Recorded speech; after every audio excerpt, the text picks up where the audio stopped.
সিরাজগঞ্জ ৫ বেলকুচি এনায়েতপুর চৌহালি আসনে কেন্দ্রীয় বিএনপির রাজশাহী বিভাগের সহ সাংগঠনিক সম্পাদক ও সিরাজগঞ্জ জেলা বিএনপির সম্মেলন প্রস্তুতি কমিটির আহ্বায়ক আমিরুল ইসলাম খান আলিম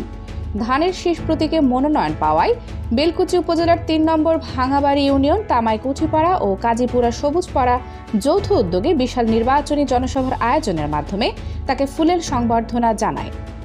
শুক্রবার সন্ধ্যায় ৭ই নভেম্বর কুঠিপাড়া ঈদগাহ মাঠে নির্বাচনী জনসভা ও সংবর্ধনা অনুষ্ঠানের সভাপতিত্ব করেন deputy attorney general of Bangladesh Sheikh Mohammad Ali. নির্বাচনী জনসভা ও সংবর্ধনা অনুষ্ঠানে প্রধান অতিথি হিসেবে বক্তব্য রাখেন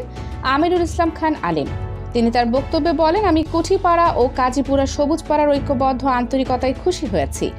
আমার প্রতি যে ভালোবাসা আপনারা দেখালেন, আমি এর প্রতিদান দিতে পারবো না, তবে এই ভালোবাসা চিরস্মরণীয় হয়ে থাকবে।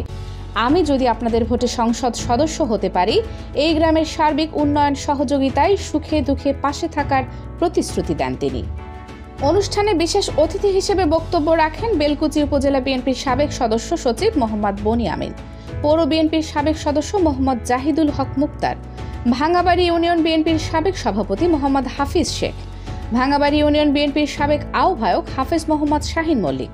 ছাত্রদলের সাবেক সভাপতি মনিরুল ইসলাম মনি, সিরাজগঞ্জ জেলা জিয়া সাইবার ফোর্সের সাধারণ সম্পাদক জাহাঙ্গীর আলম,